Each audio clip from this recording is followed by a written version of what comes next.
Today we begin with a deceptively simple question. What is social change? Let's explore what it means, how it happens, and why it matters, especially in the context of law and justice. Social change is the heartbeat of justice. Without it, law is just a fossilized set of rules. When you change how we police, prosecute, or punish, you're actually changing society itself. So let's define it. Social change refers to significant alterations over time in behavior patterns, cultural values, norms, and social structures. Probably more specifically, it is significant collective shifts in norms, behaviors, and institutions over time. Criminal justice is a key battleground for these shifts. On this slide, we identify the key elements of social change. Although it can often begin with one individual, social change is collective. It's sometimes intentional and other times it's unintentional. Social change can be gradual or it can be sudden, and it often involves power struggles and resistance. So, why do we care about social change in criminal justice? Well, without change, stop and frisk might still be widespread. Miranda warnings might not exist, and the death penalty would go unchallenged. Moreover, the CJ system is a reflection of power. Who has it, who enforces it, and who challenges it? Laws and procedures can protect or violate rights. Social change defines what we consider a just system, and this is a moving target. For example, think about how our understanding of justice evolved over time in the legal response to spousal abuse. For much of history, domestic violence, especially violence by a husband against a wife, was either ignored by the legal system or explicitly permitted. In some societies, it was even considered a husband's right to discipline his wife.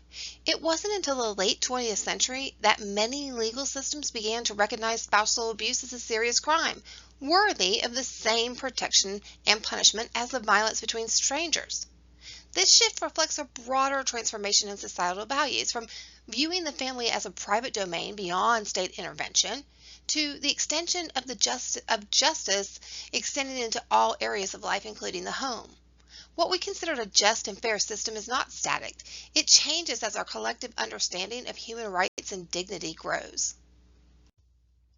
There are many diverse theories of social change, so many that we will dedicate the greater portion of this module to a deep dive on each of these theories. But let's take a quick look at the major theoretical paradigms. First up, conflict theory. Conflict theory sees social change as created through the struggle between groups and competition for resources. Conflict theorists argue power is contested between dominant and marginalized groups. The inequality between and among these groups drives conflict, and that conflict fuels transformation. Now, functionalism, on the other hand, views change as adaptive, maintaining this social equilibrium in society. Functionalism likens society to an organism. Think of our bodies. When one organ is failing or unhealthy, the other organs have to work overtime to restore our bodies to homeostasis. Well, in society, social change can be viewed similarly. Social institutions act as organs in the body. Change happens to restore balance, or institutions just simply evolve to meet new social needs. Now, modernization theory suggests that societies just evolve towards complexity and democracy. There's a linear progression from traditional to modern societies, and industrialization, education, and technology drive that development.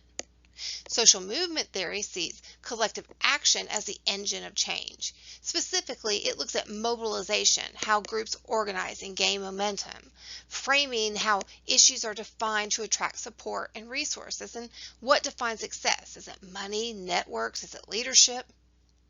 Intersectionality argues that interlocking oppressions shape experience and resistance. So race, gender, class, etc. intersect to compound disadvantage, and social change strategies must address multiple axes of inequality. Lastly, it's important to understand that social change isn't automatic.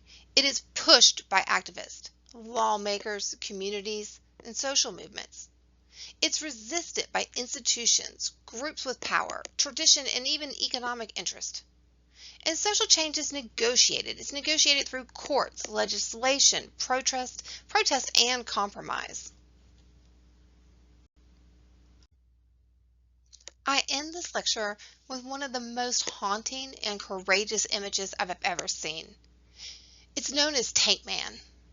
The photo was taken during the 1989 pro-democracy protest in Tiananmen Square, China. The student stood alone, unarmed, in front of a line of tanks sent to silence his dissent. We still don't know who he was or what happened to him. But we do know this.